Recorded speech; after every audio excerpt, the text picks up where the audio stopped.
Olá, você conectado conosco aqui no Jornal Baense Online, seja bem-vindo. É uma alegria enorme ter vocês aqui conosco nesse nosso bate-papo especial. Antes de começar nosso bate-papo, eu quero saber, você já curtiu o nosso canal no YouTube? Ainda não? Então vai lá, se inscreva, curta e aproveita que você já está na internet, no Instagram, @Jornal Baense Online.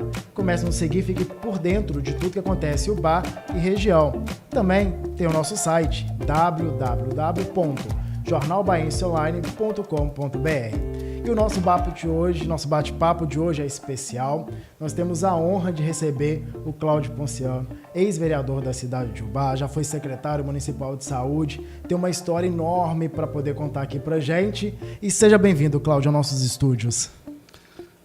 Muito obrigado pelo convite, né? Um prazer, uma alegria, também responsabilidade estar aqui conversando com a comunidade, com os seguidores, né, do Jornal Online. E estamos aqui para conversar e falar da grande política, da política com P maiúsculo, da política que é a arte do bem comum.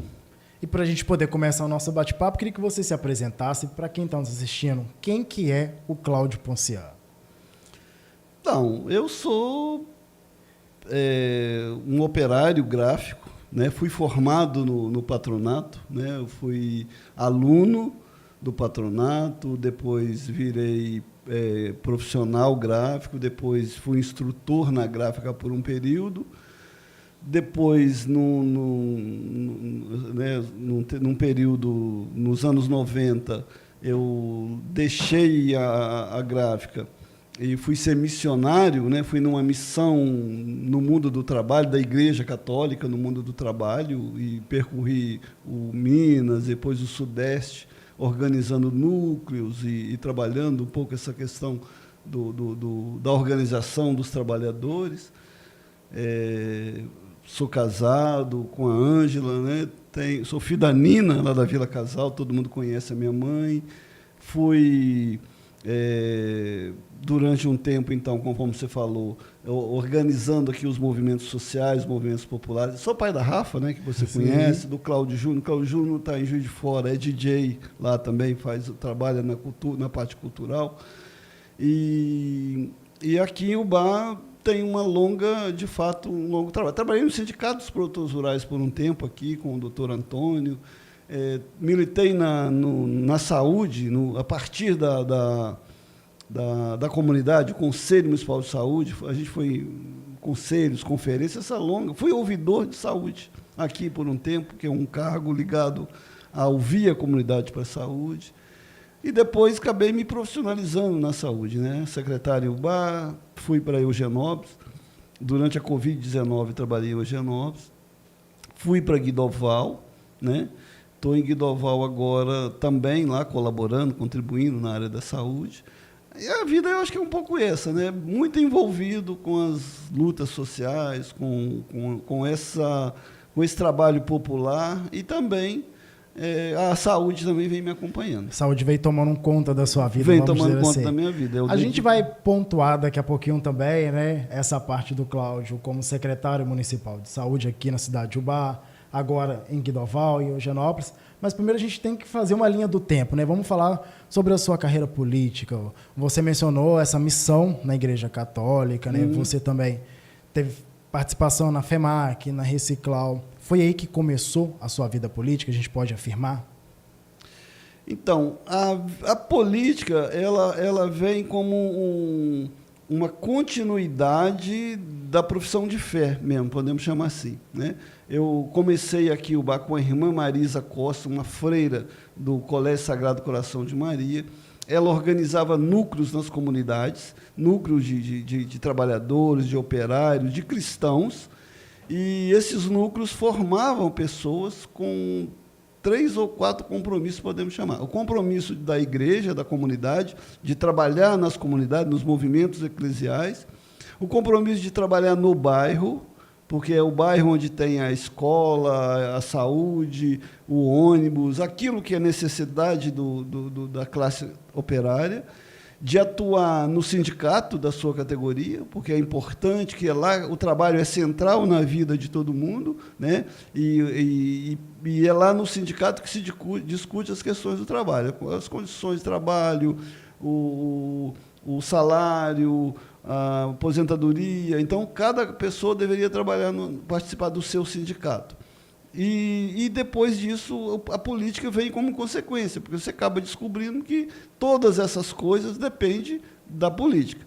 E a classe trabalhadora, a classe operária, a classe da periferia, ela tem obrigação de participar da vida política da sua cidade, do seu país, para poder garantir que aquelas questões que são inerentes à vida, à qualidade de vida, fosse construída a partir dos trabalhadores. Então, podemos dizer que a entrada em partido, né? Porque política é algo muito maior do que só partido ou só eleição, né? Nós temos uma mania de reduzir política à eleição, ao poder constituído ali, né? E política é muito mais ampla. Então, dentro dessa questão mais ampla, a gente entendia que é preciso organizar e participar desses espaços. E agora a gente já vai chegar na sua vida já em Ubá, né, na Câmara Municipal. Você foi vereador, teve também a oportunidade de ser presidente da Câmara. Queria que você comentasse para a gente, nesse primeiro momento, quais foram os desafios como vereador durante esses vários mandatos que você teve. O vereador foi uma conclusão do trabalho popular nos bairros, né, na organização das associações de moradores, na organização dos catadores de reciclável, como você falou, e esse processo também das comunidades católicas. Nós entendemos que a Câmara é muito importante. A Câmara é muito importante na cidade, no poder local. A Câmara é importante. E aí a gente constituía comissão de acompanhamento.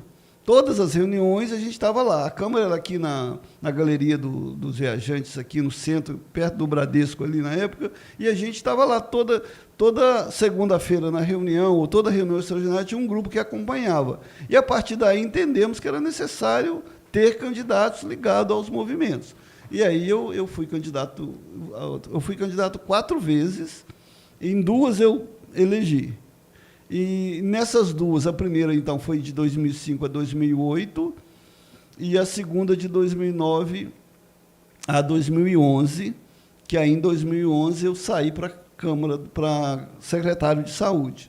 E nesse processo, eu acho que porque a gente conseguiu fazer um mandato muito participativo. A Câmara, a gente estimulou muito o povo a participar, criamos espaço de participação. Nesse período foi construído o prédio novo, eu fui o primeiro presidente no prédio da Santa Cruz. A atual sede agora. A atual agora. Sede, isso. E lá nós tínhamos o espaço para acolher as pessoas, para poder fazer... nós fizemos câmara nos bairros, câmara itinerante, eu acho que isso. O tempo era outro, de fato. As questões eram mais harmônicas, tinha mais gente disposta a fazer essa política que era, vamos dizer, essa política do bem comum. Tinha orçamento participativo, participar das discussões. Nós fizemos muitos fóruns, muitos encontros, muitos momentos da sociedade ser sujeita no processo, independente do governo. E aí, quando você está como vereador, teve a eleição para presidente da Câmara, você foi eleito. E quais foram os desafios que você enfrentou naquele momento? Porque eram vários partidos, várias ideias, oposição, quem era do governo. O que você pode tirar como base, né, dessa sua presidência? Então, a presidência da Câmara, eu penso que assim, nós tínhamos um momento de mais clareza das prioridades, mais clareza do rumo que se deveria tomar. Por quê? Essa movimentação toda dos movimentos populares, a gente tinha muita clareza, a gente tinha um conhecimento muito grande da cidade, das coisas que precisavam ser feitas, o clamor por participação nos conselhos, nas discussões da Câmara. A própria Câmara fazia muita audiência pública. Então, a relação interna a gente teve essa mudança da Câmara daqui do centro para Santa Cruz, ela trouxe novos funcionários, novos servidores. Não ajeitar isso um pouco no primeiro tempo foi um pouco mais difícil, né?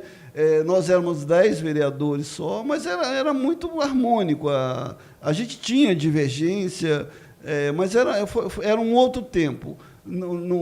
A gente torcia um para o outro. A gente não era um negócio que eu quero destruir o outro, eu quero brigar com o outro é meu inimigo. Não, a gente acabava as discussões, até mesmo discussões mais ásperas, mas ninguém nunca saía de mal com ninguém. A gente, quem gostava de tomar cerveja, ia tomar cerveja, quem gostava de jogar bola, jogava bola junto. A gente não, então, acho que foi um tempo bom.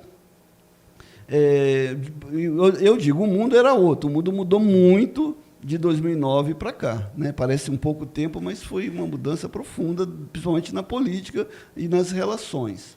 A gente teve que acelerar bastante o tempo no mundo, igual você comentou, ainda mais depois da pandemia, que aquele momento parou e tudo acelerou. Isso. Né? Então a gente vê esse boom muito grande. Continuando ainda nesse assunto de legislativo, esse ano o PT não elegeu nenhuma cadeira aqui em Ubá. A gente vai tocar mais daqui a pouco sobre a sua presidência do PT aqui em Ubá. Queria que você mencionasse talvez um motivo de não ter eleito nessa eleição ninguém do Partido dos Trabalhadores. Então, o PT, nacionalmente, o PT passou por um momento muito difícil, né, também, né? O PT vem desde 2013, né, aquelas jornadas de junho, chamadas de 2013, depois passa pelo crescimento, então, da chamada direita, né, vamos chamar assim, e extrema-direita, conforme se coloca hoje no espectro político nacional. E aí vem impeachment da presidente, vem todo aquele movimento de criminalização da política, podemos chamar assim, né? Prisão do presidente Lula, tudo isso é um somatório, né? O PT já, em 2016, o PT teve menos de 100 prefeituras. Então, o PT diminuiu, né, em todo o Brasil, em todo o mundo. Em todo o Brasil, digamos assim, nos maiores municípios, né? São Paulo não conseguiu reeleger o prefeito à época. Então, tem todo um contexto nacional. O Ubá também viveu esse momento, né? E o Ubá tem uma... Podemos dizer que teve um movimento até de resistência, né? De manter vivo, de manter participativo, de manter... participando das eleições, né? O presidente Lula ganhou a eleição em Ubá, ganha na maioria delas. O Haddad teve votação expressiva em Ubá, acho que ganhou também. Então, o Ubá tem uma história de movimento social, de organização dos trabalhadores. Tem uma classe trabalhadora fabril ainda, que tem uma certa consciência do que é um governo popular mais à esquerda, do que é um governo mais à direita, dos benefícios e das dificuldades que se enfrentam. Mas o Ubá também teve, então, dificuldades internas, condução do seu processo interno.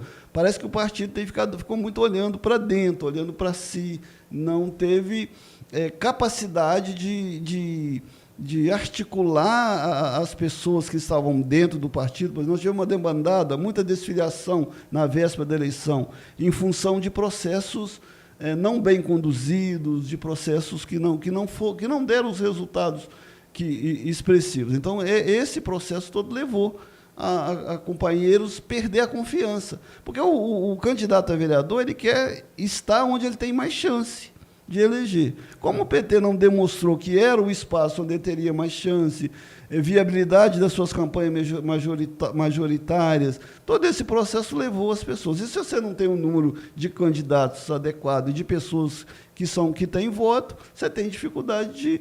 Portanto, o nosso vereador, o único vereador que a gente tinha, desfiliou do partido antes da eleição. Quer dizer, ele não concorreu à última eleição pelo partido. Então, essa condução, somada a todo esse processo externo, soma com a condução local, que também não foi boa. E falando da política local, como você vê o cenário hoje aqui em Ubá, tanto do executivo quanto do legislativo? Como você analisa? Então, o executivo é ainda cedo para a gente colocar, né, o que o executivo está conduzindo, né, a política. Eu penso que nós temos dificuldades com análises da realidade, a leitura da realidade. Eu acho que o político ele pensa 8 anos, né?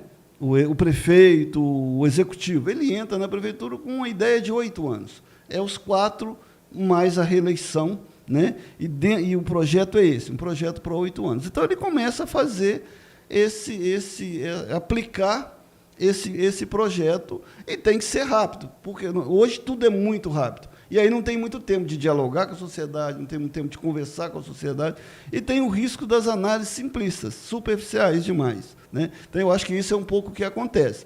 Isso aconteceu com o saneamento básico. Quer dizer, nós fizemos um diagnóstico, um estudo, todo mundo sabia que a empresa que prestava serviço, que é a Copasa, não era eficiente, ela foi reprovada em todos os quesitos e todas as análises técnicas, e, mesmo assim, entendemos que o chefe do executivo, ou quem estava no entorno dele, entendeu que tinha que contratar uma empresa ruim. Permaneceu numa ruim. Né? Agora, por exemplo, nós vivemos agora a discussão do lixo, que está dentro do saneamento básico. Né? Nós temos uma ideia, nós temos estudos técnicos, nós temos planos, nós temos uma série de coisas, mas, infelizmente, a sociedade não está discutindo, e o executivo está fazendo aquilo que ele acha que é interessante para o projeto dele, dentro do projeto dele, que é o projeto de 4 anos mais 4, né? E entende que é isso. E aí a gente pode pegar a drenagem urbana, a enchente, né, que é o tema da enchente. Nós temos uma questão que é... Nós temos estudos prontos, que tem algumas propostas, por exemplo, dos piscinões, aquela ideia de você reter água, né, num determinado momento, até a chuva diminuir, depois liberar, porque a gente sabe que o rio aqui lota rápido, né? Basta chover, a cidade é toda permeabilizada, a água cai e volta, e vem para o centro e cai no rio. A ideia do projeto pronto de drenagem é segurar essa água na periferia, fazer espaço de reservação, e ela depois, você não inundar o centro. Isso está feito desde 2013, 2014, o Edson não deu bola, e a gente entende que provavelmente também não teremos, porque não dá tempo de dialogar com a sociedade, e a sociedade também não está muito afim de dialogar. O último exemplo, né, a questão da saúde. Né? Então, assim, não é uma crítica ao governo o que ele está fazendo, mas, assim, o BAR nós temos a questão de muitas mulheres nas fábricas de móveis. Classe trabalhadora, as mulheres ocupando os espaços. As mulheres têm filhos, e elas são responsáveis por levar os filhos no médico. Elas não podem sair da fábrica durante o dia, porque, se sair, ela perde o incentivo, perde a cesta básica, perde o benefício. Então, ela não tem hora para levar seu filho no médico. Ela só pode ir à noite. Aí, quando ela vai à noite, ela demora muito tempo e não tem pediatra no hospital. E, de fato, não é para ter mesmo. Para consulta, não é para ter. O pediatra é para emergência ou urgência grave, e aí tem. Mas para dar consulta, não tem. Então, o que as mães falam? O prefeito, o candidato, eu preciso de pediatra. E o prefeito atende, criando uma unidade de emergência de pediatria. Que agora a gente tem a pediatria 24 horas para Exatamente, emergência. Exatamente. E vai atender essas pessoas. Mas é a melhor solução? Talvez não. Talvez a melhor solução fosse o bairro ter o espaço de atendimento. Você entendeu? Eu estou dizendo isso para dizer o seguinte: nós estamos discutindo pouco essas políticas de longo prazo. A sociedade não está discutindo. A sociedade está superficial. Uma leitura que está correta, o prefeito ouviu assim, e ele entendeu o que é isso, e ele fez isso. E atendeu a população que votou nele e que queria isso. Daquela forma que a população pediu. Concebeu. Mas o problema é maior, né? Talvez poderia ter nos PSFs um pediatra que teria a consulta. E a mulher teria que ter o horário para ir, que ela não tem também. Né? Se ela não tem, mesmo que eu tenha um pediatra de dia, não resolve o problema dela. Mas então não é uma emergência. A emergência da pediatria seria muito pequena. É a consulta básica mesmo, que ela não consegue ir, e aí ela só vai à noite. Então agora ela tem um espaço. Beleza, resolveu. Né? Teoricamente.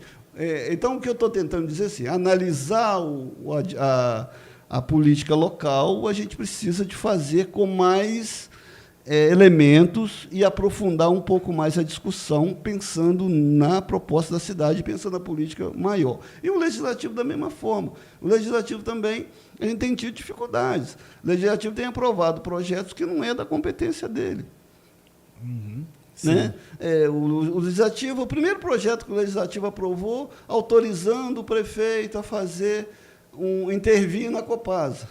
Desnecessário. O prefeito já tem essa autonomia quando assinou um contrato. A legislação já daria a ele...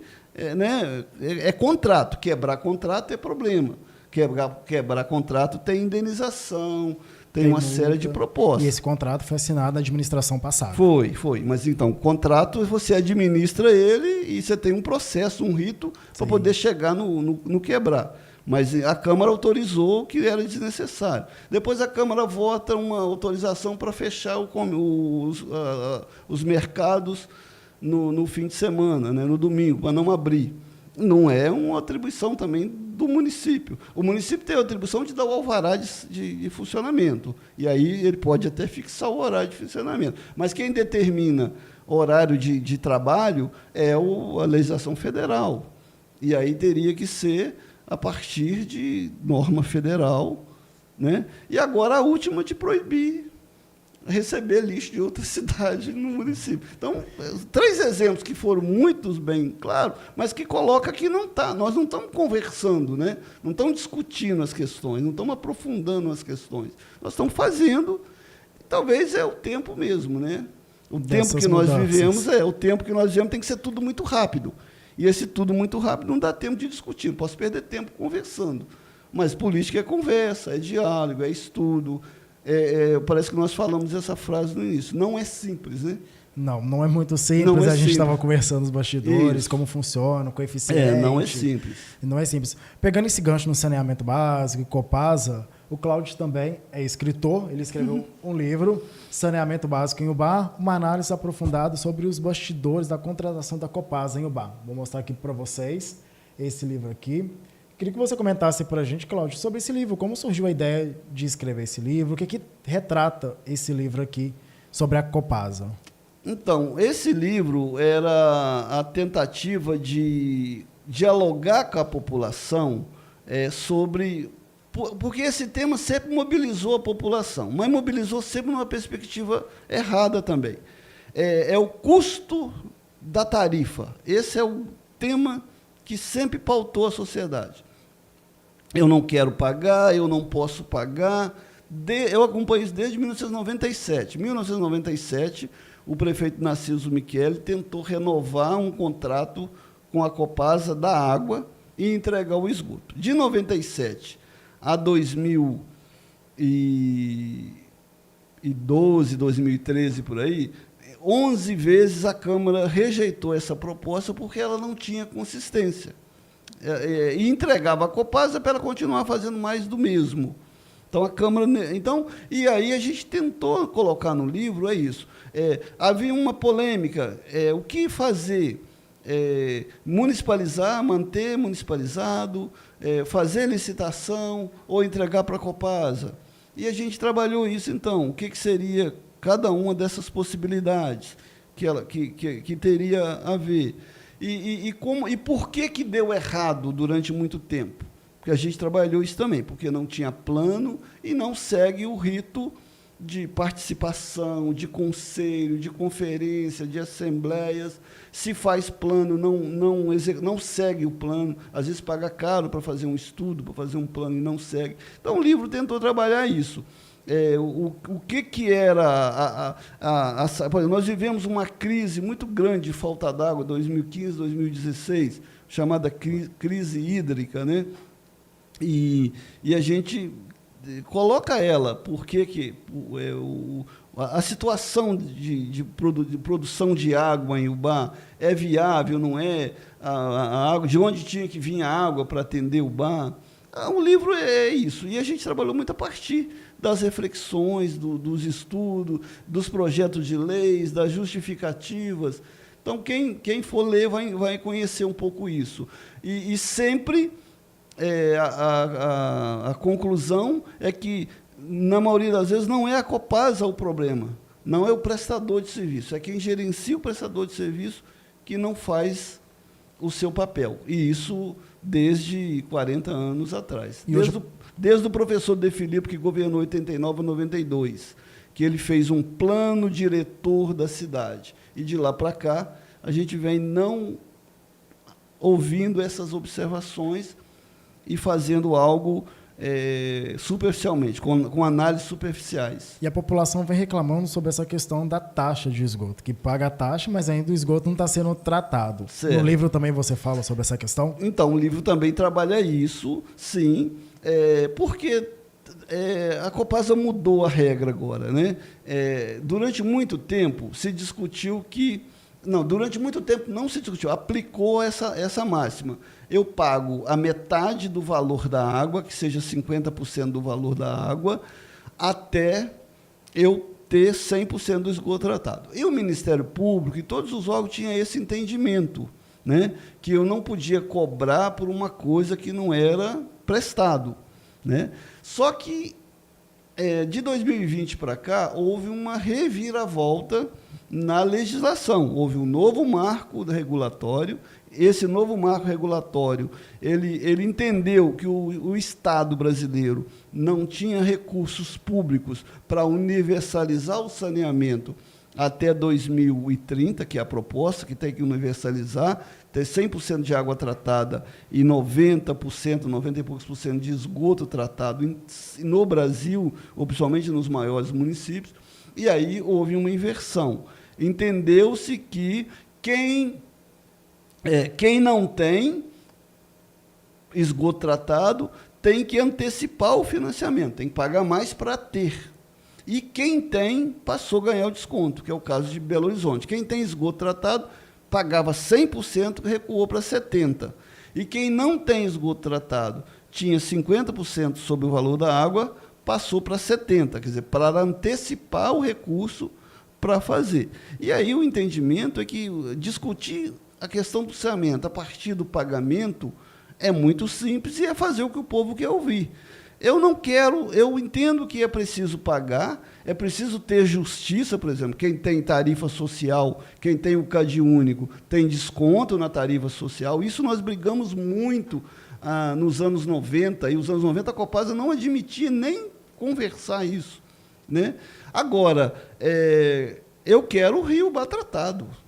Eu quero que o rio da Vila Casal, o rio do Palmeiras, não seja esse esgoto a céu aberto. É isso que eu quero. Todo baense. Eu quero a cidade saneada. E, para isso, tem que pagar a tarifa, né? Agora, nós temos outras questões a acompanhar. O problema é a gente está pagando e não está vendo a evolução do serviço, certo? Então, até quando eu vou pagar? 2 anos? 3 anos? Eu vou antecipar para poder ter o esgoto tratado? Compensa. Mas a gente tem que ter uma mediação, né? Cataguases, por exemplo, tem muito tempo, desde 97 o contrato está assinado e ainda não tem 100% do esgoto tratado. Então, nós precisamos que... parece que 2030, a proposta de universalização, está na porta, né? 5 anos aí. Né? Rapidinho passa. Está na porta. É 2030 ou 2033, parece. Eu sei que é muito próximo essa universalização, mas é isso que a gente precisa. A gente precisa... Então, o livro, ele trata disso.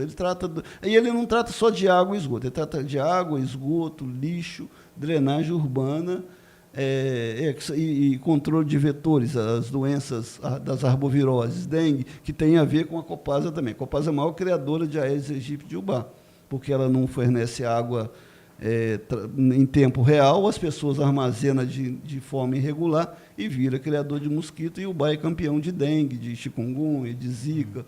Então, essas questões todas, elas estão no livro. E aproveitando esse gancho também na questão de zika, chikungunya, vamos para a área da saúde, no qual você foi secretário municipal de saúde aqui na cidade de Ubá e Eugenópolis. E hoje também você atua como secretário de saúde em Guidoval. Quais foram os seus desafios? Porque no começo da matéria, do nosso bate-papo, você falou que não é essa a sua formação, você não vem da área da saúde. Quais foram os seus desafios aqui em Ubá? Então, eu entrei pelo lado, eu sou usuário do SUS, né? E comecei a partir da Associação de Moradores e do Sotunim, do Sindicato Rural, que nos chamou para essa discussão da saúde, eu fui para o Conselho. Do Conselho eu virei ouvidor, que é uma função que é eleita e é remunerado, é uma função pública na área da saúde. E depois estava na Câmara como vereador, em 2011, e o prefeito, à época, me chamou e disse assim, olha, nós estamos investindo bastante recurso e não tem tido satisfação da população. A população continua reclamando. E aí me chamou para, a partir da relação que a gente tinha com as comunidades, com associações, e essa proposta de ouvir, de estar muito próximo das pessoas, eu fui ser o secretário com essa ideia, então, de entender o que estava acontecendo. E, de fato, eu acho que o grande desafio da época era muito menos recursos do que nós temos hoje. O Ubá estava na virada dos 100 mil habitantes. Né? Depois que o Ubá passou a 100 mil habitantes, o Ubá passou a ter um outro olhar, um outro patamar de recurso. O orçamento de Ubá, nessa época, era próximo de 200 milhões. Hoje o orçamento é quase 600 milhões. Então, só para você ver que aí teve um salto. Né? Depois, então, nós tínhamos menos recurso. Por exemplo, muitas questões hoje, o Santa Isabel, os hospitais eram mais problema. Tinha um fla-flu entre São Vicente e Santa Isabel, muito mais acirrado, porque achava-se que o governo do Estado privilegiava mais o Santa Isabel com recursos e São Vicente com menos. O Santa Isabel teve muitos avanços. Né? Veio o SAMU nesse processo para cá, né? Que é junto ao SAMU, o SAMU é a parte visível, mas veio a rede de urgência e emergência, que colocou recurso na porta dos hospitais Santa Isabel, São Vicente de Paula, o de Visconde do Rio Branco, São João Batista, e alguns outros hospitais da região, né? E criou a ideia de rede, né? E aí organizou melhor esse serviço. Então, nesse período, a urgência e a emergência era o maior problema. Hoje ainda mas já diminuiu muito. A cobertura de saúde da família, né, na época também era ruim. Nós tínhamos próximo de 60% de cobertura, quer dizer, 40% da população não tinha um PSF com agente de saúde. Ainda tem hoje, mas já melhorou um pouco, já aumentou um pouco essa cobertura, mas ainda é um problema. Quer dizer, nós ainda temos PSF com um número o ideal é 3.500 pessoas por equipe. Nós temos ainda PSF com muito mais do que isso. Então, é uma pauta que o governo atual deve estar pensando nela e deve estar caminhando com ela. Mas, então, assim, os desafios da época eram esses, né? E aí a gente investiu muito em formação, capacitação do pessoal, muita conversa, muito diálogo. E implantamos programas de remuneração por produtividade. A questão dos médicos é mais problema do que hoje, porque hoje nós temos uma faculdade de medicina. Aqui na região temos o Ubá, temos o Muriaé, temos o Juiz de Fora, que a cada 6 meses coloca um punhado de médico no mercado. Naquela época nós ficávamos com PSF 4, 5, 6 meses sem médico, eu não achava para contratar. Não tinha médico para contratar. Aí veio cubanos, né, naquele período, que foi muito bom. Mas, então, eram desafios daquele momento, né, que a gente assumiu a secretaria. Mas com muito trabalho, equipe boa parte da equipe que ainda está hoje na secretaria, porque são concursados, né? Muitos trabalharam comigo na época, ou eu trabalhei com eles, porque eles continuaram, né? Então, a gente... mas saúde sempre é um desafio. E hoje tem uma novidade, eu acho que melhorou os recursos. Né? Hoje tem as emendas parlamentares, ajudam muito. Na minha época não tinha ainda, não era mínimo. E era muito, quando tinha era para comprar equipamento. não podia se gastar com custeio geral, com remédio, com essas coisas, não podia, né? Então, na época, nós organizamos a farmacinha. A farmácia era... A região inteira pegava remédio aqui, e a gente não dava conta, né? Então, nós conseguimos organizar, cadastrar a população, passar a exigir comprovante de residência, um documento para pegar a medicação, botar um programinha lá, mesmo que inicial, mas um programa informatizado, para saber que a pessoa pegou, só vai pegar daqui a 30 dias. Reforma das unidades, que hoje ainda continua, né? Fazendo, é permanente, né? Todo ano você tem que fazer, mas na época nós tínhamos unidade de saúde, postinho de saúde muito precário, né? E nós tínhamos uma cobertura baixa de saúde bucal, porque não comportava nos prédios ter a cadeira do dentista, o investimento era maior. Então, isso tudo foi processo que está em curso, tem que continuar fazendo permanentemente. Todo mundo que entra faz um pouquinho, mas nós avançamos bastante. E a saúde, ninguém pode esquecer, é o cargo principal, vamos dizer assim. Todo mundo tem que... A maioria foca na saúde, onde que está precisando um pouco mais, que a população exige mais da saúde. É onde dói direto, né? É onde que dói mais. Dói primeiro, né, na pessoa, né? Porque você vê um filho doente, você vê sua mãe, seu pai, você precisa você vai para a porta do hospital, né? E é uma tendência, porque a população está envelhecendo, né? Eu li alguma coisa esses dias que nós vamos ter que, daqui a um tempo, transformar a escola em espaço de acolhimento de idosos, porque a população, né, nós já fechamos muitas escolas em Ubá. Falar assim parece radical, né, mas se você pegar de 90 para cá, nós fechamos todas as escolas rurais já, e trouxemos os alunos para a escola, para o centro, fizemos as nucleações, né. Aí nós não tínhamos creches, né. Aí passamos a construir, estamos construindo creche. O prefeito anunciou agora, junto com o deputado, que foi beneficiado com mais uma creche, né? Então, nós estamos suprindo uma idade que não era atendida, que era de 6 meses a 3 anos ou 4 anos, né, que estavam perdidas, e agora nós estamos atendendo. Já temos, parece que quase 3.000 e tantas vagas já. Precisamos de mais. Mas a tendência é que as famílias não mais tendo filhos, ou um número mínimo de filhos, e a população acima de 60 anos já é a maioria. E aí nós vamos ter que transformar essas escolas depois em espaços de acolhimento. Vai ter que fazer essa mudança, né? Idosos, é um pouco isso, né? Claro, vai levar ainda um tempinho, mas é preciso pensar como é que nós vamos fazer.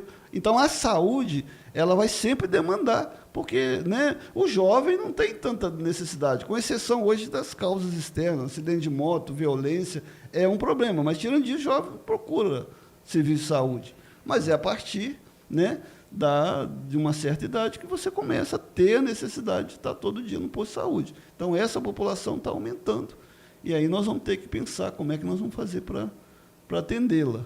E a gente vai falar agora sobre a sua eleição como presidente do PT aqui na cidade de Ubá. Como você se propôs a ficar à frente, a participar dessa eleição? Que você foi eleito em junho, com 59% dos votos. Como você falou assim, não, vamos me candidatar para a presidência, vamos transformar o PT aqui na cidade de Ubá. Então,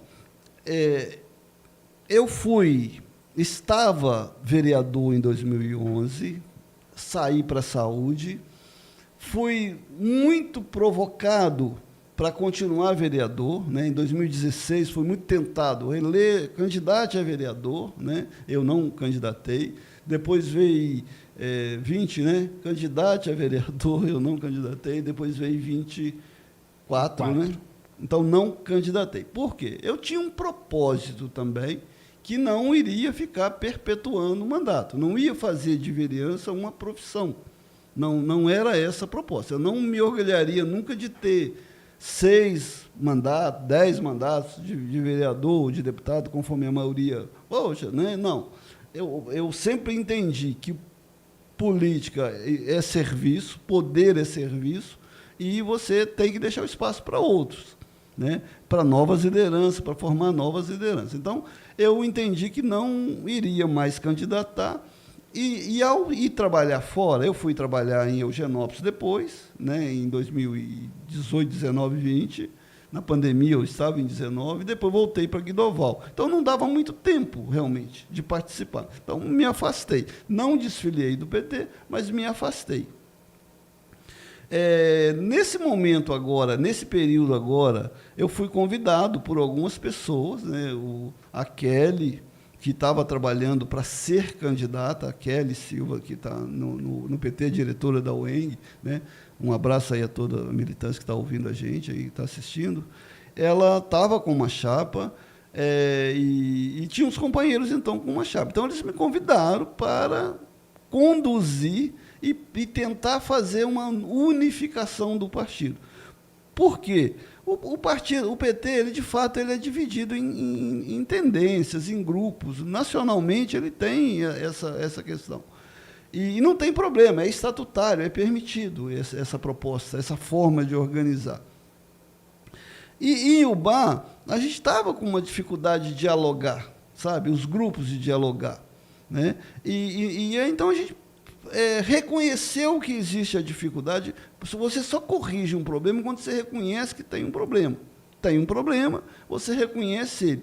Eu não digo que acabou o problema, eu digo que nós marcamos as posições. Nós disputamos o espaço, eu sou o presidente agora eleito de todos, o meu papel é trabalhar para que a gente harmonize. Não é todo mundo pensar igual, mas criar quando eu participei do debate interno para dizer o que eu propunha, ouvir as pessoas, né? Permitir o diferente, permitir a divergência e, a partir daí, você tirar o que é de interesse de todos. Porque tem alguma coisa que une, né? Toda vez que você coloca as questões individuais, pessoais, elas dividem e dificultam. Toda vez que você coloca os problemas coletivos, os problemas da cidade, os problemas comuns, a gente une. Então, a ideia é a gente olhar menos para dentro, olhar menos para os defeitos dos companheiros, das pessoas, e olhar mais para os problemas da cidade. Olhar menos para a questão eleitoral, que é uma fase da política, mas política é muito maior do que eleição, e olhar para o processo de mais longo prazo, né? Nós não temos necessidade de ficar... Quem está vou já repetir, né? O prefeito, quem está no executivo, ele tem necessidade de pensar para 4 ou para 8. Nós não, nós podemos pensar para daqui a 10, daqui a 15, daqui a 20 anos, né? Porque, e aí a gente pode iniciar um projeto hoje que ele vai dar fruto mais longe, não vai dar fruto tão perto, mas a gente precisa de tirar o foco, então, do imediato e pensar mais na utopia, não tão distante, mas a gente tem que abrir. Eu acho que é isso, a ideia é essa hoje, a gente abrir o espaço sempre de colocar temas da cidade no nosso debate, né? Então, a proposta é essa, eu fui chamado para isso, sabe, os companheiros. Aí, como não havia consenso, a gente disputou o espaço. A gente saiu do mesmo tamanho, as duas chapas vai ter o mesmo espaço no diretório, a gente vai conviver, vai dialogar, vai construir muita coisa junto, certo? Né? E é isso, então, o processo de voltar ao PT. Volto, então, né, nesse dia a dia, e com essa meta. Talvez a meta é voltar à Câmara dos Vereadores, tá certo? Né? Nós temos eleição o ano que vem, não podemos ignorar, não tem que ser se a gente focar na eleição, a gente se perde. A gente tem que focar em algo que nos conduza à eleição. A eleição ela vai acontecer, vai existindo ou não. A eleição do presidente, a eleição de deputado, a eleição de governadores, né? Então, no nosso caso, a esquerda, a gente tem que trabalhar para votar em deputados mais comprometidos com a classe trabalhadora, comprometido com os direitos dos trabalhadores, comprometido com esse projeto mesmo de construção de uma sociedade democrática, essas coisas, esses valores, e aí, automaticamente, a gente vai fortalecendo novas lideranças, agrupando jovens, agrupando todos os grupos, né? construindo. Esse é um desafio difícil, mas é isso que a gente está se propondo.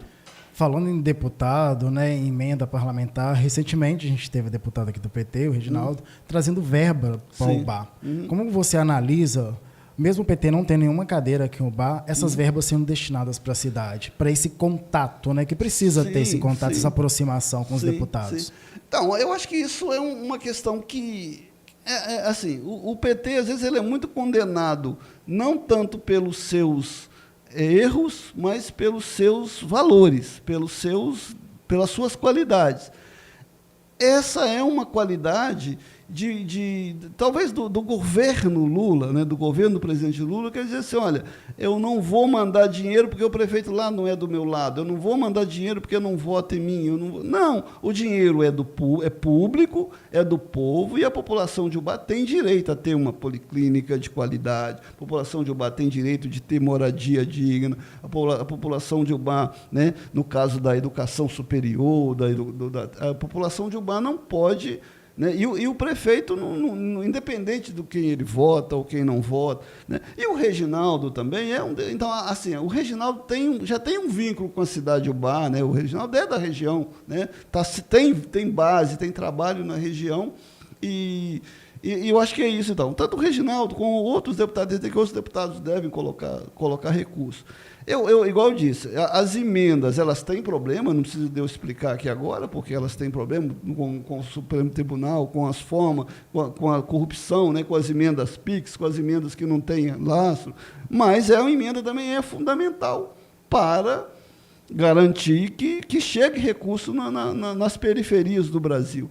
E essa proposta do PAC, dos programas que você vai lá, cadastra, você mesmo mostra a sua necessidade, você tem opção de mostrar, né? Porque tem certeza que todos esses projetos que o UBA está recebendo, a iniciativa é sempre do prefeito, que vai lá, da equipe que vai lá, apresenta os projetos, elabora, e o deputado ajuda a liberar. Então, que bom, né? Que bom que tem deputados com esse perfil, né? E com esse. E acho que legal. Nós precisamos de governos republicanos, que não coloque essa questão de quem votou em primeiro lugar. Isso é isso que eu acho que é o exemplo que eu tiro dessas relações, entendeu? E que agora a gente trabalha que o prefeito aplique bem, que tenha resultado para a população e que a população de Ubá possa usufruir desses benefícios que estão chegando. E é isso, pensar na cidade a longo prazo mesmo. A gente precisa de uma cidade com qualidade de vida, né? É isso que a gente precisa em Ubá: melhor saúde, moradia, saneamento. Esse tem que ser o nosso objetivo, independente de quem estiver sentado na cadeira. É governar para os ubaenses. Exatamente, é exatamente isso. Eu acho que esse é o nosso desafio. E aí, se a gente vai ter divergência, também que ela seja dentro da tranquilidade. Não é adversário, não é inimigo, não tem que excluir ninguém porque pensa diferente, né? E não tem que destruir, e não tem que fazer fake news, e não tem que falar mentira a respeito, né? Agora, se eu tenho divergência do método, da proposta, da forma, e aí, se eu acho que posso fazer melhor, vamos disputar também para fazer melhor.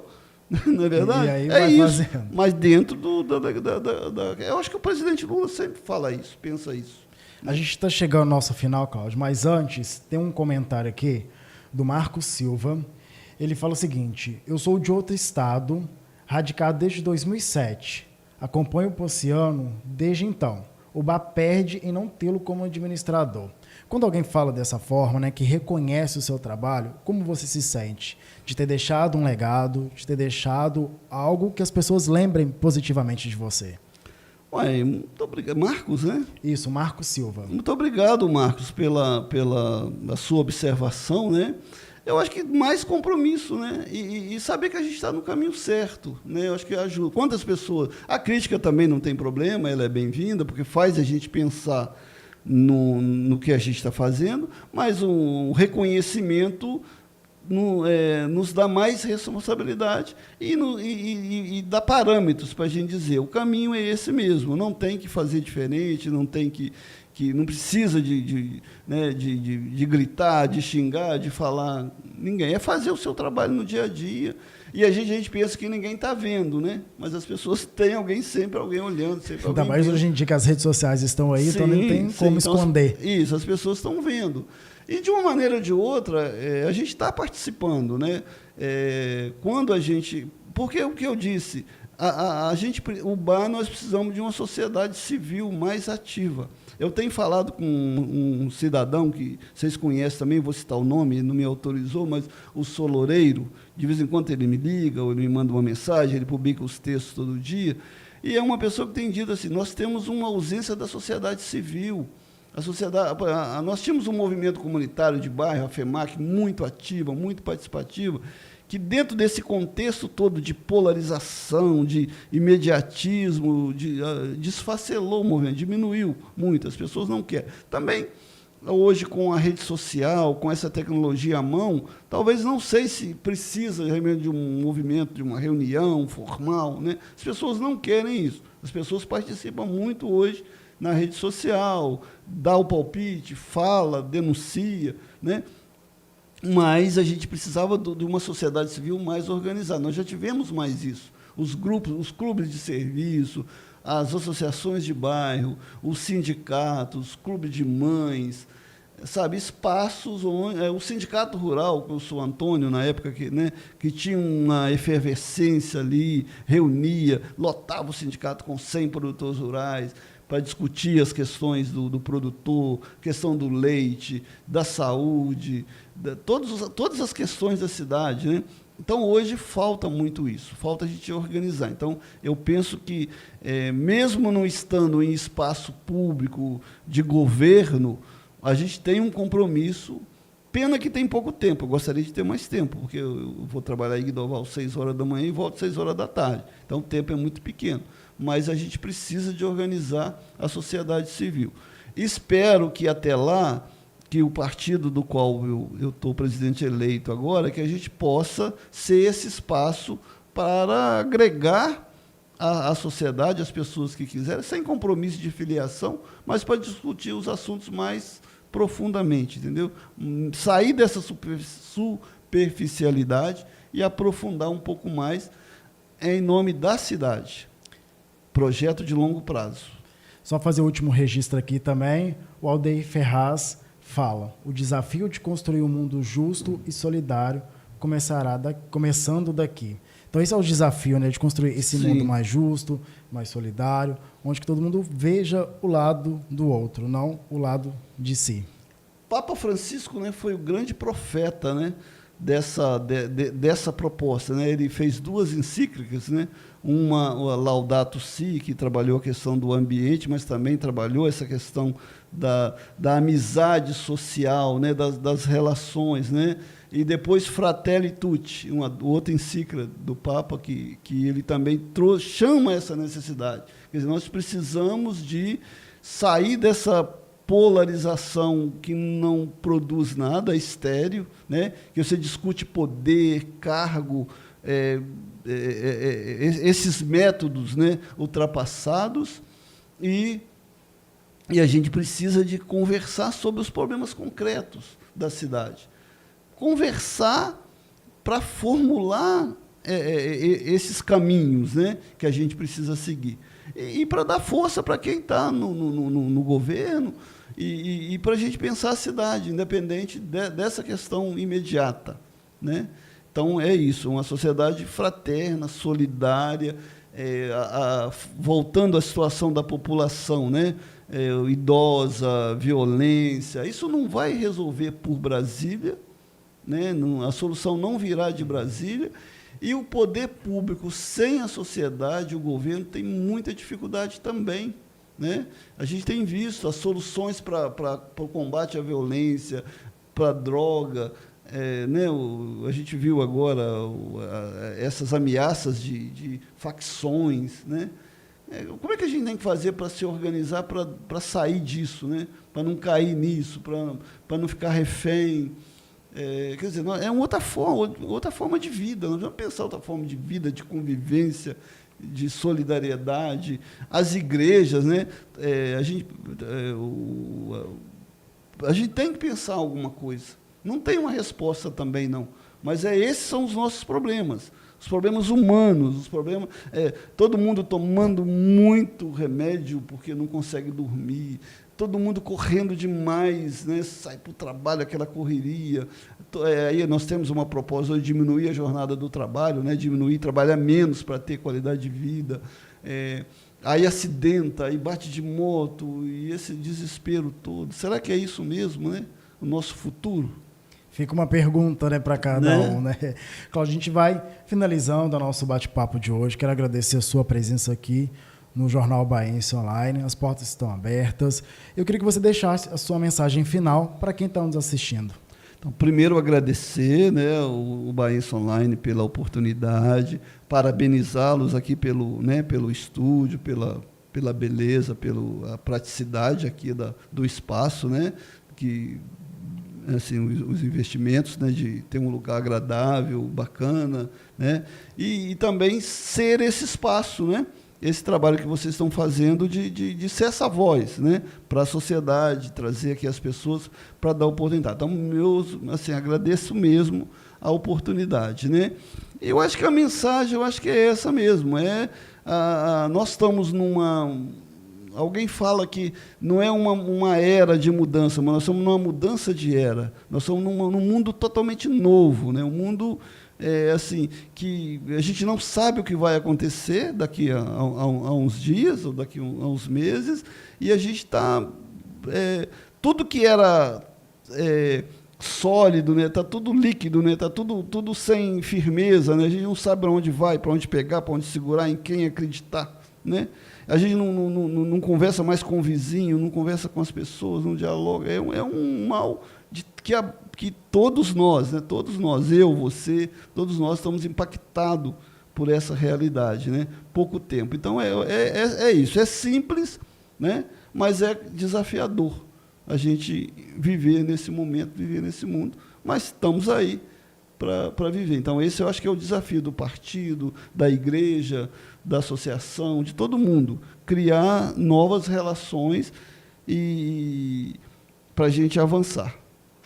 E esse foi o nosso bate-papo especial de hoje. Tivemos a honra de receber aqui no nosso estúdio o ex-vereador de Ubá, ex-secretário municipal de saúde, atual presidente do PT aqui na cidade de Ubá, Cláudio Ponciano, que trouxe vários assuntos para a gente. Falamos sobre política, sobre saúde, sobre saneamento básico, isso que é importante. E vocês continuem ligados aqui conosco no Jornal Baense Online. Não deixa de curtir o nosso canal no YouTube e seguir lá no Instagram. E semana que vem estaremos aqui de novo, esperando por vocês. Fiquem todos com Deus e até uma próxima.